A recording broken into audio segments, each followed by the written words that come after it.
The things that I am the most proud of and happiest about, the experiences that I've had that have meant the most, were the ones I worked the hardest for. Getting into law school. As someone who has ADD and can't take a standardized test to save their life, to get into law school was like probably one of the things I was most proud of. But it took me 2.5 years to do.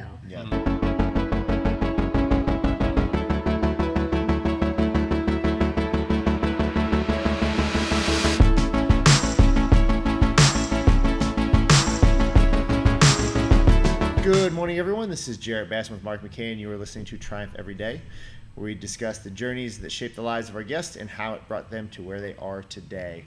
And we have a long-time member, and we've known each other for quite some time now, all of us, multiple years. Yeah. Brea Yount, and she just got done with her 9:30 a.m. class. Nice and sweaty. A little sweaty. That was a tough one. But a good one. Anything with 5 rounds in it is usually tough. Yes. And we were both, me and my partner were just back from our vacations and 2 weeks of drinking way too much IPAs. So. Oh, really? Oh, hey now. I know. You were with Mike? Yeah, where'd he come from? I guess he was in San Diego. Yeah? Mm-hmm. And so. And where were you? I was in Jackson Hole, Wyoming. Yeah? Tell us a little bit about Jackson Hole. Okay. So the reason Jackson Hole is the most amazing place in the world. And 1 hour later? So, okay, so like if you at all get inspired by being outside, the cool thing about Jackson is, imagine a small town, which I love anyway, population 10,000, literally surrounded by nothing but national parks. So it's not like you see signs and then you see it. It's literally you fly in the middle of this amazing mountain ranges on 3 sides, and there's Jackson Hole. And so you can't wake up and not be like, I want to go hike that. I want to go jump in the lake and get a kayak and kayak it. Or I mean, I'm literally learning to snowboard because I don't know how to snowboard or ski, just to have something else to do on those mountains. Wow. I'm like, they just make you want to be outside all day, every day. Like at night, we just had to sit outside and just look at them. Like I can't even go inside and go to bed and make myself go to sleep. I was talking to Jason, your husband, a little bit just about it, and we discussed when I saw you outside just about how you guys having maybe a long-term plan on going out that way. Yeah. So the only other problem about Jackson Hole is it's a little pricey, and so I can imagine. Yeah. It's funny, the last time we were there, we literally came back and were like, do we sell everything, quit our jobs, and like move into a van to be there? Well, now we're kind of in a different place in time, and I'm sure Cody actually would hang just fine. And Cody is your daughter. My daughter, my 3-year-old. She actually would probably love it. Yeah. But want to make a little more secure of a life for her. So now the vision is like, okay, how do we make this dream come to fruition, like in maybe 10 or 15 years, when Cody's done with like high school or something? And so the idea being like, maybe we find a little crappy rental and like kind of work on it and rent it out, and over time, one day it's there for us, and just kind of visit in the meantime. Well, one of the things that you said that is way different about that is that was a plan, something that you guys don't have a lot of. No. Jason. When did you guys move in? 3 weeks. We met on a mud run. Thank you again, Heather Flam, Stephen Flam's wife. Yeah. And so she was a little yenta, and we met. He was literally on his way to Colorado to move out west. I was on my way back to DC because who the hell wants to live in Cincinnati when they're young and 32 and single? Right. What the heck am I supposed to do with this place? So we met, and then we hung out, and then we're like, okay, I like you, you like me, let's just do this. 3 weeks later. 3 weeks later, you guys move in together. And then a year actually to the day we met, we got married. No, most people don't know that because it's not our wedding day. Yeah. But I'm a lawyer, so we had just bought the house, so I was like, let's just make this all buttoned up. We had to go talk about our property taxes. We got married, got our new driver's license, and got our property taxes reassessed all on the same day. Honestly, it was such a good day. I was just like in some Lulu and a tank top, and it was the little old ladies were our witnesses. And we're like, do we have to get married? Because that was so good for me. Like, this is it. I was so done after that. I felt great. We did the wedding for the family. But that's amazing. It was awesome. Amazing. Going back a little bit before that, we hit the fast forward button quite a bit there. Where are you from originally? Nowhere. I grew up in the Air Force. Okay. And so that only makes sense mostly to people who grew up in the military. I was born in Minneapolis. We know enough people that it's like here, and every 2 to 3 years you're somewhere else. Well, and it's funny because I always struggled with that answer of like pausing, and people thought I was, I don't know if they thought I was like just was stupid. I'm actually and from couldn't- Sweden. I'm actually Well, a serial killer. Because you're like, do I say the last place I was from? Do I say where I live now? So the truth of the matter is I was born in Minneapolis, though I never lived there. I had moved 10 times by the time I was in high school, moved 3 more times in high school, and then ended up going to college here, but then moved to LA after that, and then DC. So I'm really not from anywhere. All right. Really not from anywhere. How did that experience affect you maybe positively? Like being able to get around the different, because I feel like a lot of people instantly want to say like maybe negative things about like, oh, you're always moving, you have to make new friends. Mm-hmm. And especially now you being a mother, understanding like, hey, I probably want my daughter to grow up around the same group of friends. So maybe talk about maybe some positive, if there was, I'm sure there was some positives from that. There was, if you can believe it, I was incredibly, I mean, when I say I was shy, I mean like I didn't talk. I didn't talk. And That's great. I don't believe that. Not for 1 second. I mean, honestly, I am a small town girl at heart, and I think that if I'd been born and raised in the small town I crave, which the military bases can feel that way, Sure. I think that I would have been very limited, and I think that what I found was that I actually loved being pushed outside of my comfort zone. Sweet. And I had that realization before I was old enough to be afraid of it, if that makes any sense, because you don't have time to have a comfort zone. I mean, when I say it was actually 18-month rotations, 12 to 18-month rotations when I was growing up. So you literally, the minute you like kind of get familiar, like, all right, up and go. But my mom Unpack the boxes and you're like, you okay. don't even unpack them sometimes. You just Yeah. give them away sometimes. Yeah. But my mom is the most like adventurous, like energetic person in the world, has more than me, if you can imagine. And she always made it more of an adventure. So she recast what probably would have inherently maybe been scary into something fun. Right. And so now I crave those experiences where I think if I'd been like fostered in a small town environment, I would have been much Maybe. more reserved. That's bubble. that's a pretty interesting skill. When you maybe expand on that a little bit of how do you foster something that is probably scary, and because you hear a lot of it sounds like people's what was me stories of, oh, we moved around a whole bunch as kids and we never get to settle down. How did she make something that is usually thought of as a negative into something positive? So she, again, very outdoorsy, adventurous type family. So she'd just find stuff. She'd be like, I just found this like really cool mountain. Let's go climb it. I found this really cool lake. Let's go explore. I found this. So she was like always researching, reading newspapers when we would first get to places, talking to people, and I think that she found like things that like one of the first places I went to was Caesar's Creek up in Dayton when we moved there when I was 7. Well, when you go there when you're 7, it's super cool. Like there's fun places to hike, there's creeks, and then there's Young's Dairy. So as a 7-year-old, you're like, this is pretty kind of fun. Like now I'm not sad that I left Nebraska. I was sad though. And then she find like cool playgrounds, like the things that kids care about. Yeah. Right. Things Well, like that's like you said. That's you're A, stepping outside your comfort zone, and B, learning. The one thing that bugs me about people that, especially if you move here from a larger city, is, oh, it's so boring here. There's nothing to do, and it's like, you ask people who have lived here their whole life and they haven't done everything there is. It's like, how many people have been to the top of Carew Tower? Not many.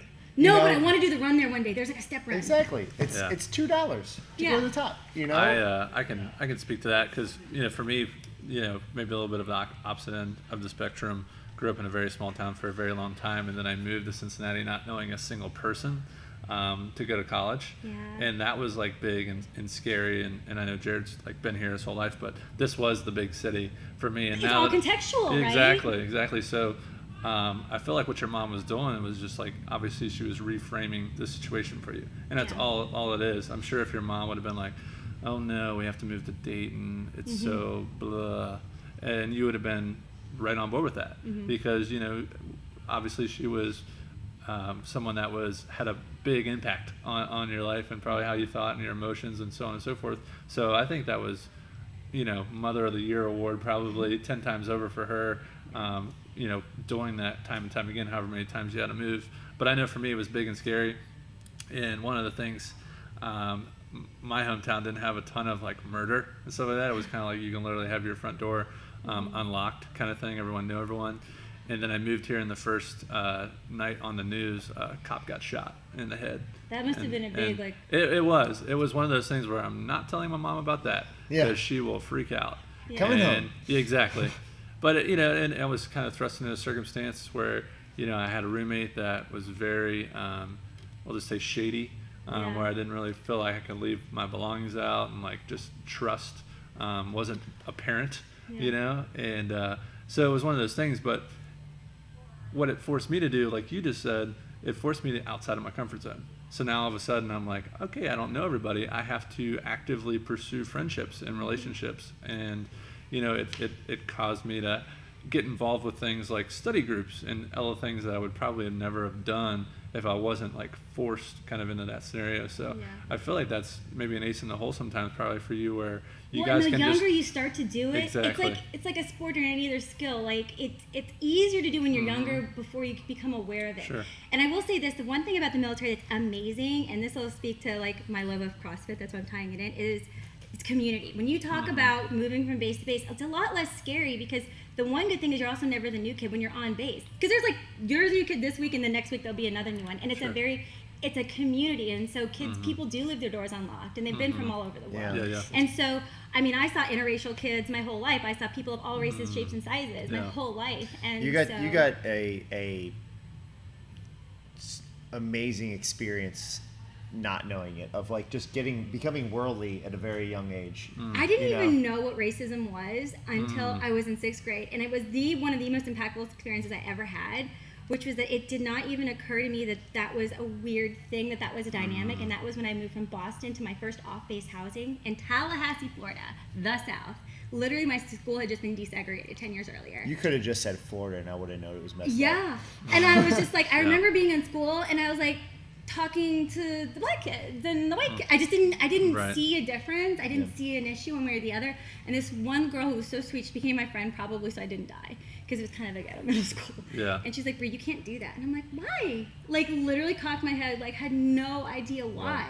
She literally had explained it to me, and I was like, I don't get it. Yeah. And it was just one of those things where as I got older, I realized some of maybe the constraints that other people had that I wasn't aware of. Like I went to college, and I remember the girls would come in, bless their hearts, my freshman year, I mean, just sobbing, because this was the most overwhelming experience for them. They were from Ohio. It was University of Dayton, the sweetest, safest, most wonderful school ever. Right. And they're overwhelmed from not being at home. And I'm sitting there going, like, wow, this is a really big step for you. Right. And I realized that as I got older, the things I thought were no big deal really were big shifts for some people. Or you're kind of immune to them because you've built that. I didn't have time to have comfort zone. You've had that medicine, you know, like that, because that is a big part. And you see the people, you know, time and time again that, you know, maybe never really drank a beer in high school, and then they go to college, and it's like they flunk out first semester because they don't know how to handle it, you know. And it's like one person gives them a beer, and then that, you know. So, and obviously, there's a million different examples you can use, but again, I like that you spin that, and your mom in particular spun that for the positive. And to your credit, I see in the couple times I've met your daughter, you're definitely passing that along. Oh yeah. Well, that's a compliment thing. She is. Well, she's as sweet as can be, very polite, but clearly has that twinkle in her eye of like I'm destined to go, you know, like I'm going to do some things with my life. Like you can just tell. Like I don't know how to explain it, but it's just one of those things that like the way that your mother raised you and Jason's background, like you guys coming together and deciding that your ideals, they meld together, and it's clear what you're passing along to her is going to be something pretty awesome. So that's the nicest thing to say. And to be honest, it's interesting that Jason kind of came to be a similar personality type for sort of a different reason, because I grew up into it. He almost became that way as a rejection of how he was raised. I mean, he's from Harlan, graduating class of 50. Everybody knows everybody. And his mom, who's probably the nicest soul in the world, is also like, like protective and very worried about, you know, new things. And so, look, for example, when she would watch Cody, 6 or 7 months old, Cody's literally climbing under our big huge table. It's got like pipe, like rust, like bars under it. Sure. She's climbing over. She's like, I'm like, she doesn't know she should be scared, so don't tell her she should be scared. I'm like, if she falls, she falls. But right now she's learning how to maneuver it. I'm like, stop. I had to literally like push her away from Cody, because it's like, keep the knives in the bottom drawer, because you teach her that she's sharp. You teach her that they're sharp, not to never touch a knife. I'm like, it's that kind of and that's how Jason is, but almost as a reaction in the opposite extreme to his mom. From afar, if you guys were here together, your personalities are similar and yet wildly different. It's like a yin and yang. Well, for what sure. I guess the way I would say it is like if there's a bridge here, you're both gonna jump off it. Bree's just gonna jump off it, but Jason's gonna like do the calculations and be like, okay, I can jump off this. Right. That's so funny. That is very true. At the end of the day, we both jump off the bridge. That's definitely for sure. And I love his adventurous spirit. I mean, that's what made us fall in love. We literally were sitting across from each other. We're talking about business and travel, and I'm like, where the heck have you been for like the last 30 years? Because I would have loved to meet you like 10 years ago. Yeah. But I think that we were both just fiercely independent, and that's good, but also hard in a marriage. But I think we understand each other in that way. So you guys move in, 3 weeks, get married, and where do your careers kind of start to come into play? So career for him meant, I mean, he was very valuable at Children's, and I think he appreciated his job because he was proud of the work they do. But Jason's not a like define himself by his career kind of guy. Like, it's more of a means to an end to get to the next adventure. And so he decided to ultimately, I think, stay because shortly after we met, we realized how much we love to travel, and to travel takes money, and that whole bit. And so it was kind of the ability toss-up. to take vacations. And the ability to take vacations, and I think that we kind of assessed that in some ways. We're like, okay, well, we're in our 30s, not our 20s. Mm-hmm. And so, yes, I've lived off ramen noodles and in 400 square foot rooms, and that was cool. But when you get into at least where we were in life, it's like you do kind of start to want something a little different. Mm-hmm. And so I think we started both viewing our jobs as a means to an end, not necessarily like a career. Mm-hmm. And that's even why I pivoted a little bit in my own professional career. Like, I used to want to be like Little Miss CEO by the age of 28. And as I got older, and especially after I met Jason, I think I'd been sort of at the top. I got the editor-in-chief role, and I got the big law firm job. And I sat back and I'm like, if I got hit by a bus tomorrow, people here would just change the name tag on the door. Mm. And I was like, this isn't what like lights my heart up. And what lights my heart up is adventure and travel and doing things. And so at the moment in time when we met, we both started seeing our careers as more of a means to an end of like, okay, this is going to get us to Jackson one day. Yeah. This is going to it's listen to, again, the 2 million analogies we have, in our minds. It's, it's like no one's on their deathbed saying that I wish I would have worked more, and mm-hmm. and it's, they always say, experiences are what counts. It's not, the material things you have sitting in your house, So it's just one of those things. I always talk about The Price is Right because I used to watch that a lot growing up. Sick at grandma's house. I know, that was the best. But, it's like you get to the little showcase and they're like, it's like trip to Rome, trip to Europe, right. Did you not always want the trips? And then it's like, or a Hyundai Accent. And they're like, a car. Yeah. And you're like, what are you going to do with that? Like, it's you have to pay taxes on that. Exactly. So it's the same thing where I'm very much in your boat as far as like, I want to be able to go and experience these things and enjoy everything there is out there, mm-hmm. But at the same time, we talk about here, also fostering that community. It's a little bit different, but anyways, going back to where you guys, he's at Children's. Mm-hmm. And so how does he get from Children's to now where he is now with Roof Company?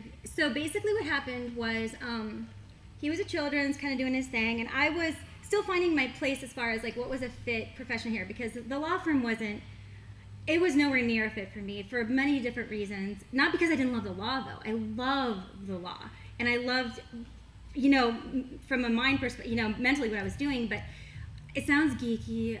I'm like a very much mission-oriented type of girl. Like, I worked for the Air Force for 13 years. Mm. I felt very good about what I was doing. Like, I love going on an Air Force base and being like, the things I'm doing are helping, like, keep the country safe and contributing to, the military. And I felt good about it. And then I had to all of a sudden put on a hat where I have to figure out how to screw over my coworker to get more hours.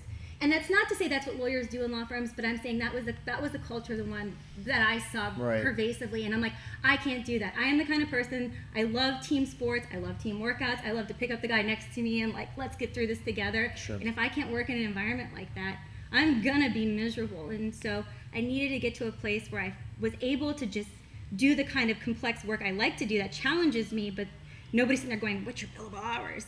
And I kind of accidentally, they called me, fell into it at GE Aviation. And now it's cool because now I'm working on Air Force contracts again. So I'm not working for the government, which I actually would probably love to do, but I'm still working for the Air Force.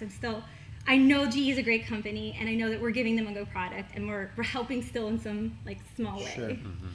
I know. Speaking of how do you decide that I'm going to be a lawyer?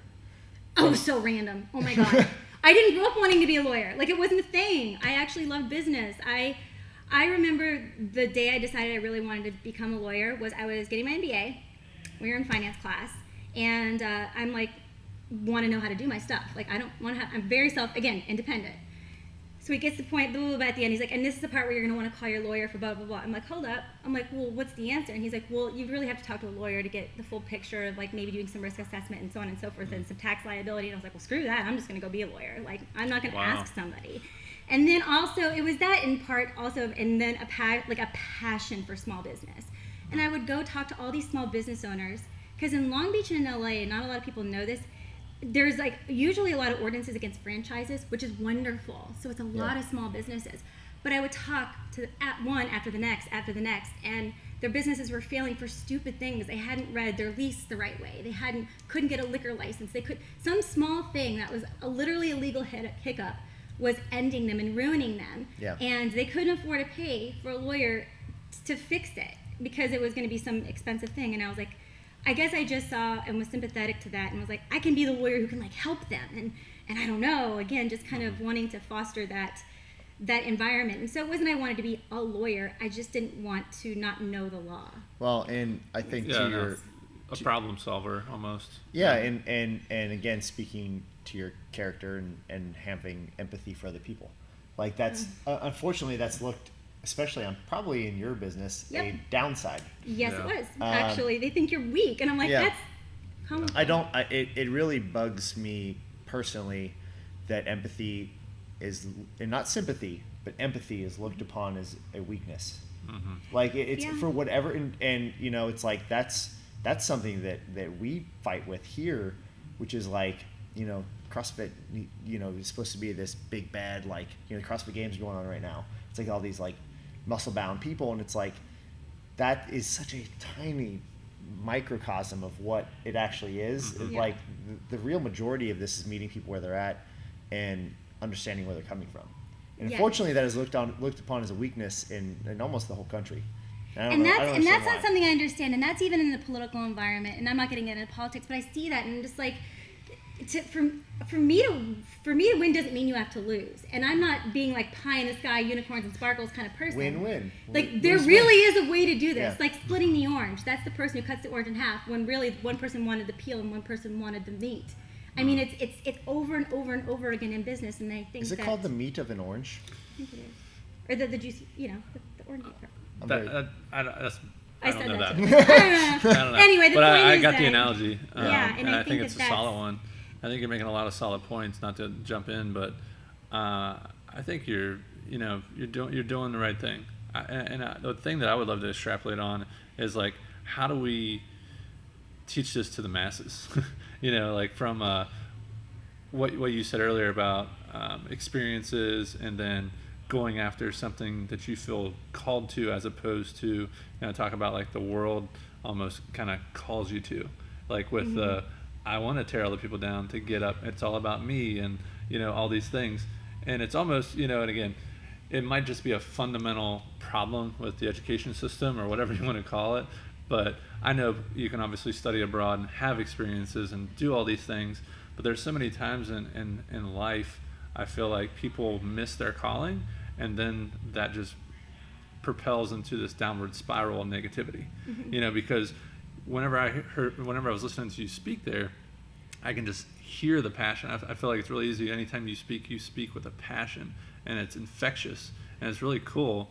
And I wish everyone could have that, you know. And I like, so maybe you don't even know what you're, you know, how you. I feel like you definitely would, but how we can get even the younger, you know, generations to understand, like, how do I follow my passion, and how do I get passionate about things that help other people, you know. And I feel like that's what me and Jarrett, whether we realize it or not, it's like all of a sudden this has become our passion and our mission in life. And yeah, we could both be 9 to 5 pencil pushers. We both have degrees, and we can probably be making a better living, more secure, and have benefits. Well, to your point, I think we could also be, as far as like if you put a number on it, we could probably be making more money here, but we would be selling out on our values. Absolutely.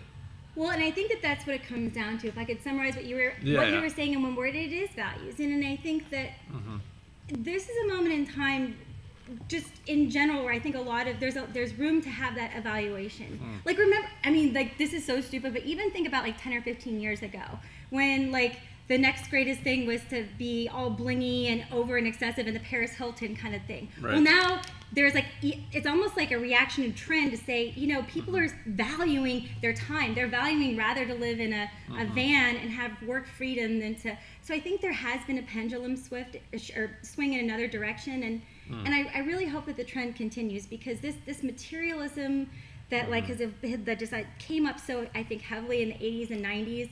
I hope that that's going away, because I think that's at the heart of a lot of this. Because when you get materialistic, I think in some ways it can get in the way of passion. It can get in the way of, well, I'd rather have the big, huge home than the thing that makes me happy to wake up. We have. I personally have friends that are housebroke. Yeah. And that's a terrible feeling. It's got to be a terrible feeling. It's like Laura and I are. We've both kind of decided that, like, even where we're living right now, like when we move, it's not going to be it's not going to be this like upgrade. It'll probably be a lateral move as far as like house size, because I don't want that, and I don't when we have children, I don't want our kids to have that. It's just one of those things that I don't think. I'm with you. It's like I would much rather go have this modest home and be able to go and share experiences, rather than say we have this massive home and go, crap, we can't go anywhere. Well, and that's what they're going to remember. Yeah. And even more importantly, I think that it's interesting, because there was a departure. Like, the value of investing in quality, it's almost like that's going away. Quality friendships, quality of home, quality of quality fitness, quality of yes. It's like it's all very quick and instant gratification. Yep. And I think that when you look at the heart of a lot of things that can go wrong quickly, instant gratification is one of them. And maybe it's because we see, reams and reams of pictures of what everybody else has, and you want it right away. But there is something to be said about having to invest and work and cultivate and so on and so forth. It's definitely, I think more and more as we dive into the social media thing, I think more and more it's just coming out with negative impacts on definitely the kids, but I'm not saying it's not black and white. It's not like it's just all negative.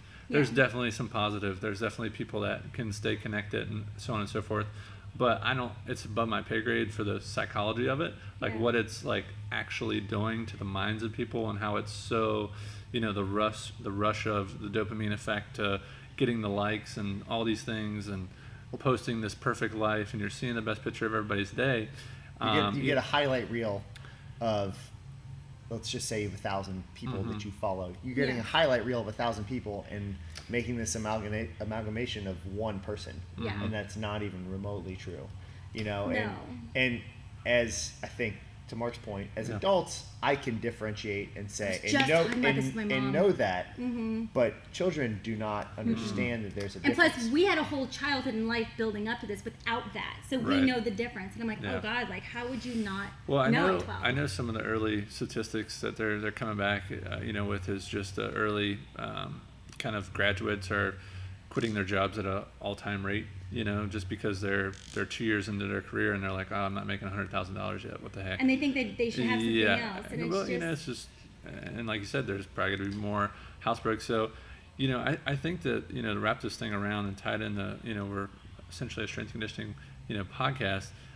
Whenever you're doing things like outside of your comfort zone, which we do daily here, I think that does frame it positively. And you're like, you know what? I have to work for results.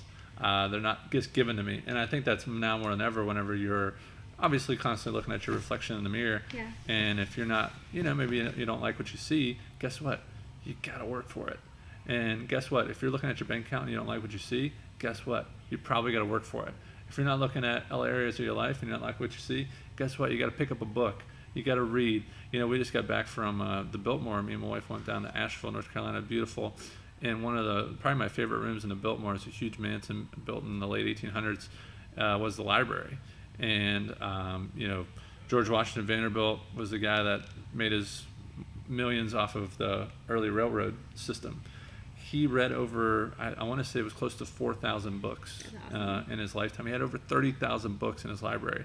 And this is 1895 when this mansion was constructed with all just futuristic, modern ideas. And the big thing was he wanted to host parties. So he had 30-some bedrooms and a bowling alley and a pool and like all these different things. And because he saw that value of like education and community. And he was like, in the 1800s, it's kind of hard to foster a community, whenever you can't just reach 100,000 people on the internet. So I was like, you know what? I'm going to build literally railroad tracks up to my doorstep, and I'm going to bring all these people in and entertain them, and we're going to go hunting, and we're going to do all these cool things and exciting stuff. And he taught himself like everything. So anyway, it's just, when me and my wife were there, we had a moment where we could sit down, and I was like, Lauren, if you really like try to block all the noise out right now and just sit here, how nice is it? Because you got all these kids and people, obviously there's thousands of people there walking through this basically museum. But just to think about that in the 1900, like how advantageous that would be to development of just thinking. Just so many people don't think anymore. They're just constantly busy in this mess of scrolling and Netflix and all these things, and it's just like, just take freaking 10 minutes a day and think. And I'm sure whenever you were out in Jackson Hole, you guys had some time where it was quiet and the scenery was beautiful, and you're just like, wow, does it get any better than this? And the frame that keeps popping up on your social media feed is the one that you're like, this is what I want, and I just, it drives me crazy sometimes. So, well, and I think something you kind of mentioned earlier, that it goes back to, again, this is easily tied back to CrossFit, but valuing work. Work is not a bad thing. On all of a we're sudden, designed it's to like, work. not all of a sudden, whoa, we don't want to have a 40-hour work week, or you don't want to work. Somehow it's become this culture of trying to avoid work. And I'm like, do you know how good work is for people? Work is so good for you. You ever been at like one of those all-inclusive resorts, and you're like 4 days in, you're like, I'm bored. Yeah. but I mean, truly, but work is good for you. And so there was a moment in time, and even back when this country was founded, like, that was valued. That was looked upon as a great, the people I personally even still respect more than anything are the ones who work hard, because, and I know we've all worked for various things in my life. The things that I am the most proud of and happiest about, the experiences that I've had that have meant the most, were the ones I worked the hardest for. Getting into law school. As someone who has ADD and can't take a standardized test to save their life, to get into law school was like probably one of the things I was most proud of, but it took me 2.5 years to do. Or just like working hard at any physical skill here. The minute you get it, you're just like, oh my God. You just got a muscle up recently. Of our muscle, it wasn't great. But I mean, it's something that you worked at. But it's like the best feeling ever. And so when I see people trying to deprive themselves of that reward, I'm like, oh my God, you're missing out. You don't get to feel the reward unless you put in the work. The reward is that much better the more work you do. So you're cheating yourself out of feeling that good. And there's a lot of people that are skipping the step of, I don't want to work that 40-hour work week, so I'm just not going to. But then I also expect to have all the rewards of said work. And that's what I mean. I'm not saying 40-hour work weeks are the way to go. I'm saying to not work necessarily doesn't need to be a goal. Work is a very good thing. I mean, you even see it with older people. Like, they start to deteriorate because it's like it gives you purpose. I mean, that's one of the most pervasively horrible things in Harlan and where Jason's from, is because there's not work, and people want to work. I believe from my core they want to contribute and to feel like they matter and to work in some form or fashion. And that comes back around to a sense of community and a sense of purpose. I do want to kind of move forward on, I'm interested because I don't know any lawyers that are not busy. I know that you are busy and you do work a lot. Jason has his own roofing company, correct? And we know as small business owners how much time and effort and energy that takes.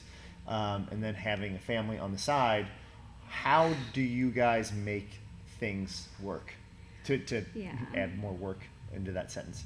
How does everything happen for you guys? Because sometimes you guys are here at the same time. Sometimes you're, Cody's here and you're watching kids and you're, how does that happen? Just general life. Well, I think that it's changed throughout the first couple of years of our life, but I think the biggest difference is now is we're really making it a priority. One of the lovely things about getting a little older is you realize how important fitness is and how you really have to take care of yourself. The things I used to do to my body in my 20s, I can't do anymore. And I think that especially having a little one, and as Cody's gotten more energy, it's like, oh my God, I've got to be able to keep up with her. That is legitimately a reason. And I think that where we've found ourselves is by just prioritizing, like just sitting down and like, okay, like you're going to pick her up this day, so I'm going to stay and do a workout that day. And each week it's just more of a conscious effort of trying to find that hour wherever it may be to make it work. And I wish it could be more scheduled, but that's not our life. But I don't think that most people are. I think it's being able to kind of go on the fly and be able to adapt and overcome. What about other things besides fitness? I mean, how, because when does like schooling start? I'm so out. So she's 5, but she's in preschool now, which is basically kind of daycare. Yeah. But so she goes a couple, 4 to 5 days a week there, and we try to make her days short. But so she's in school, I'm out in work, and what the biggest change for me and why I've been able to work out more in CrossFit is because I've been able to work from home a little more, which means that my work day starts at 5 a.m. and ends at 10 or 11. But I get like 2 or 3 hours done in the morning. I do the Cody thing, and maybe I come here, and then I work until the work is done, which is a wonderful gift to be able to do my job that way. So my work day is more like not 9 to 5, and because I can do that, I can get it done better than to have to be like the clock watchery 9 to 5. Because if it was 9 to 5 in Evendale, I couldn't do it. Sure. And then Jason's is kind of in the same vein. It's like he just has work that needs to get done in a 24-hour time period. And so as those two things have evolved for both of us, we've been able to sort of shove in the hour slot here and there to try to do something. And then on the weekends, it's camping or something. Trying to take Cody to do something. Well, I think that's kind of what I was getting at is where do you find time for these family kind of adventures and things to give her those experiences, because even though you moved around a lot and you had these different experiences, you're trying to do that while you're in one place. Yes, that's very important to us, though, is to get her. Nothing wrong with Kentucky. We love Kentucky. There's a whole other world, though. Yeah. And so making sure she gets in a camper, and now that she's done well on a plane, we're going to be putting her on planes. And so I think that part of it for us is that, we don't, he's not going to be like chained to the TV watching football. Oh, not to say that's a bad thing, but he's not going to be chained to TV watching football every weekend. We love football. It's great. But all right, it's canceled. All right. No, I just mean and so each weekend can theoretically be an open opportunity to do insert the blank. Yeah. I think as I'm getting older too, I'm really, again, growing up in that environment where I was a small town and haven't had a lot of experiences, traveling and whatnot. I just love the perspective you gain every time you travel, because it was like just a little city like Asheville. It was like, oh, okay, there's a little more artsy kind of city. They value like more natural kind of, like a lot of the restaurants we would go in would be all exactly all local. Just what you said about racism is like find one person that is traveled the world and find me one person that has a racial bias. It doesn't happen because you get those experiences that you were talking about. You find out, you're like, oh, everyone is the same. Everyone values family. Travel is fatal to bigotry and narrow-mindedness. It's something along those veins. I think it was Mark Twain, maybe. It was somebody did that quote. It's so true. The more you travel, the more you're like, I'm this much on the speck of the universe. Exactly. Which is a wonderful perspective to have. Yeah, and it's all about perspective. I agree. It really is. I agree, and seeking to understand, right? Before being understood, and that's why you can almost feel sorry for people that, like, again, I grew up in a very small town. It's one of those like where the industry kind of dried up, and you can kind of stick around and pray that you get a job that 100 people are fighting for, or you can kind of move out and maybe expand your horizons and opportunities. Which luckily I had lucky enough fortune to be able to do that. Not everyone's that lucky. Some people are kind of stuck. Maybe they're taking care of a parent or a grandparent or whatever. Maybe they have something going on, and then they don't ever really gain that perspective. So then that's where that maybe, whatever you want to call it, racism creeps in. I think it's just being afraid of what you don't know. Oh yeah, and the more you know, the less there is to be afraid of. That is 100% it. Like if you don't know, like we see it every day with CrossFit when people come in here, they're scared out of their minds. They're like, I don't like it says CrossFit, but it's strength and conditioning. It's movements that have been around for a very long time. Yes, you're probably going to work out with a little bit higher intensity. You might have to have a seat, get a drink of water at a certain point, but you're not going to die. You'll pass out.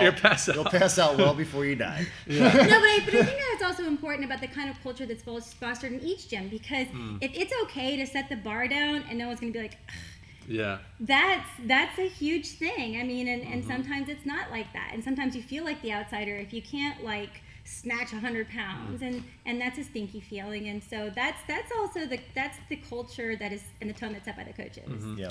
And you can find that in each small town across the country, probably, with it's okay for someone to walk away from a fight, like in a bar in front of people, and be like, you know what, I'm just going to walk away. Yep. You know, so many people want to be that tough guy or tough girl or whatever you want to say and knock the other person out. It's like, it's okay to like, hey, you know what, I'm just going to walk away.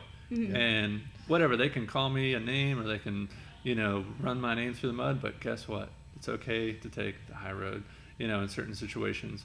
And I feel like just, you know, there's so much of that between the left and the right. And again, not to get into politics, it's just constant like back and forth.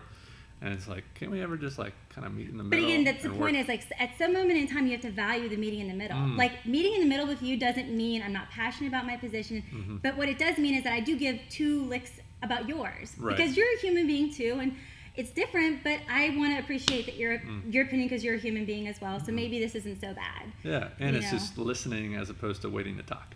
Yeah, and that's a lot of that stuff too. So we've touched tiptoed around CrossFit, but since you are a member here, and you know we're not necessarily always talking about CrossFit, we've had people who are not into the realm of fitness, but I'm curious.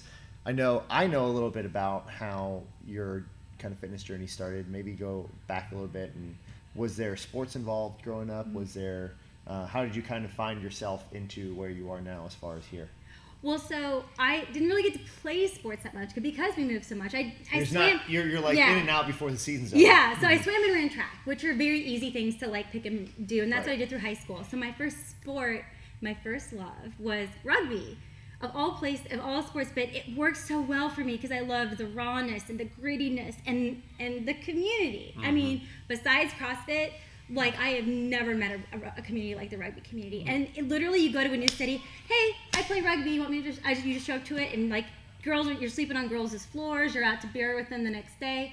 And that's what I loved about CrossFit too. And I think that's why it was such an immediate fit. I'm like, oh, this is that same kind of gritty, like muddy, just put your heart into it kind of. At least that's the way I characterize it. Well, no, I agree. It's not like, muddy, but especially when you started and when we both kind of started, it was like, all right, it's 42 degrees outside and it's 44 degrees inside. Let's do it. Yeah, let's do it. And I kind of liked that rawness of it. When things are a little too neat and perfect, I get uncomfortable. Yeah.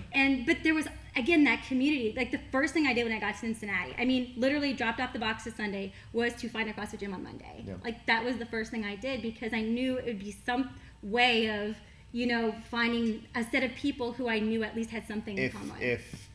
We've said it multiple times, and that's one of those things that if you move to a new city, the best advice I can give someone is go find a CrossFit gym. Oh yeah, and you don't even have to be good. It's just like in rugby though. Like the people who were the most popular, the teams are, and in a lot of cases, the person that was the most valuable to the team was not the most skilled person. They were the one with the biggest heart that showed up, that like put their heart and soul into it. And I like that that's what was valued, not necessarily the person that had like all the best like skills and moves. Sure. And so I found a lot of commonalities with CrossFit, and thank God, like my friend just made me try it. Like he made me promise to try it, because he was my study partner in law school, and I'd be like, what the heck are you watching? Because he always had his computer and I never had mine, so he's watching these weird videos. I'm like, dude, what are you watching? What is that? You're watching someone exercise? Like I don't it's get so it. Weird. That's so weird. I said the same thing to him, and then he's like, just promise me. I'm like, I don't have time. I work out at the gym all the time, because that's when I was like a gym rat at our law school gym. And then I walked into the first gym, and I was like, literally the one that was closest down the street, and there was like rings and like bars, and I loved the smell, and I was like, oh, like little stars in my eyes. I'm like, it's like a playground. Yeah. And the coach was, I think, I realize now he was just screwing with me. He like just rolled me a wall ball. He's like, just do 40 wall balls. I'm like, okay, no way, okay. And then I'm just like, I'm sure he was just messing with me. And I was like, I'm going to come every day. This is the greatest thing ever. And he's like, you seriously shouldn't. 3 days in a row is enough. But he humored me, and I had a really good experience like the first time I walked in the door, which I'm so grateful for because it set the tone and almost my expectations of what a gym should be like, because it was very similar to here. Like there wasn't drama. Well, it's funny. Where was that first gym? District CrossFit in DC. Okay, so you're talking about DC. So because we talk about it a lot too, where we fight a stigma of like he said, like we're trying to, you're gonna get hurt. Well, it's strength conditioning. It's things that have been around since the beginning of strength and conditioning. It's just put in a different format. So nothing's new, but you could have had a bad experience in DC, move to Cincinnati, and spread the word of how bad CrossFit is. Does that make sense though? Like a bad gym in DC can affect our gym in Kentucky. That's true. It's something that like being a good gym is good for everyone. It's an abundance mentality. Yeah, exactly.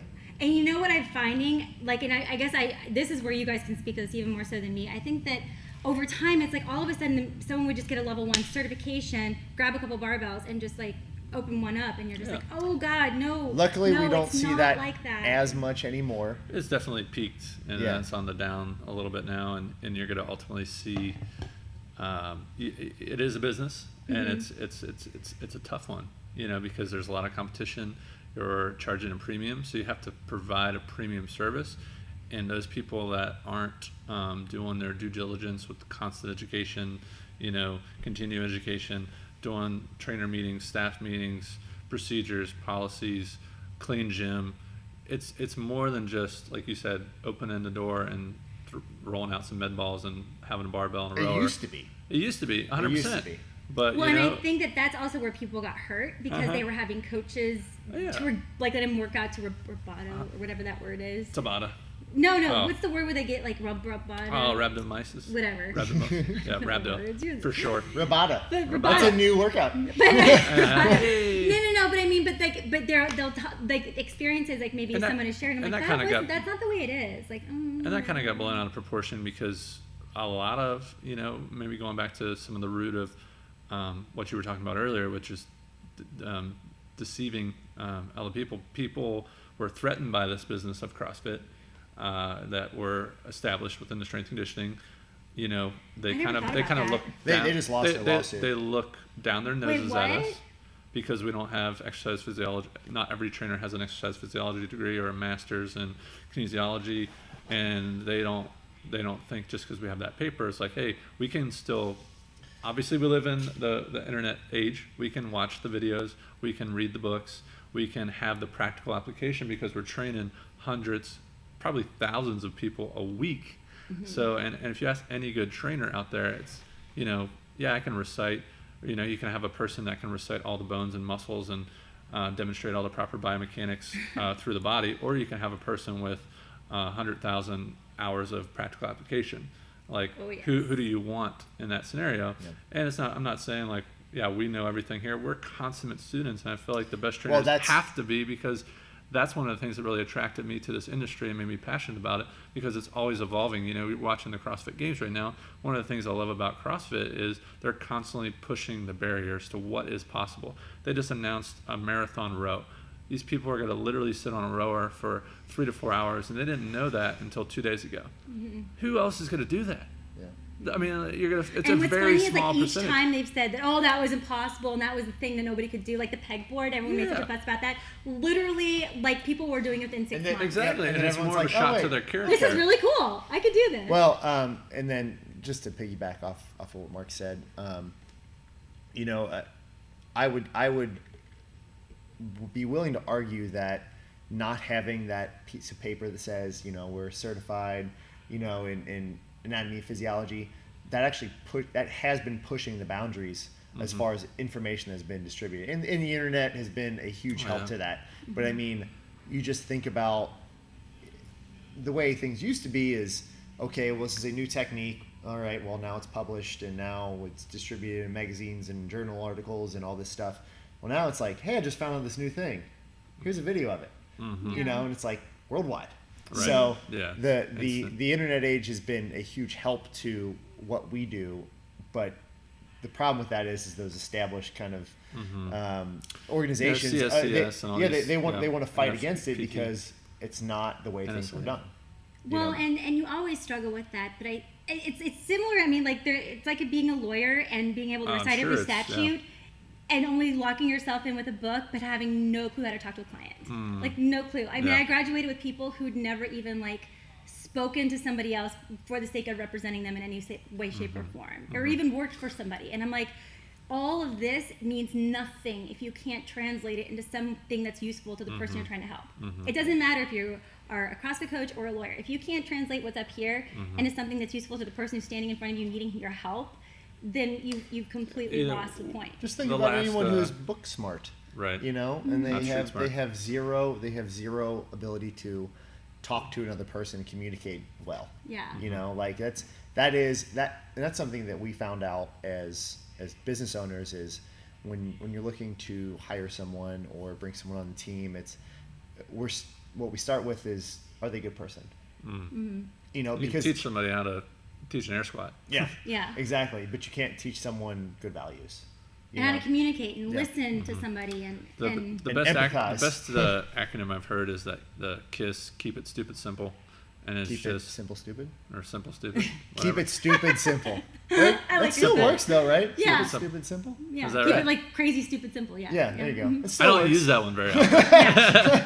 But no, they use that at the CrossFit, and that's one of the things they talk about. They're like, this isn't your rectus abdominis. Yeah. It's your tummy. It's your gut or whatever. It's your stomach. Yeah. Yes. You know, this isn't your your quads. These are your legs. Because you're gonna see someone like me glaze over. Exactly. I mean, it's just all right. People come here to not have to think. Contract. Yes, and that's how I love coming here. I was gonna somehow figure out a way to like tuck that in because I think that you is have like the everything. best thing ever. Like you are a perfect example. You come in and I can visually. There's certain people that come in and you just visually see them unpacking the shit off their shoulders from the day. Like it's like they don't physically have bags, but they just they walk in the door like this, and by the time they leave, they're like, you know.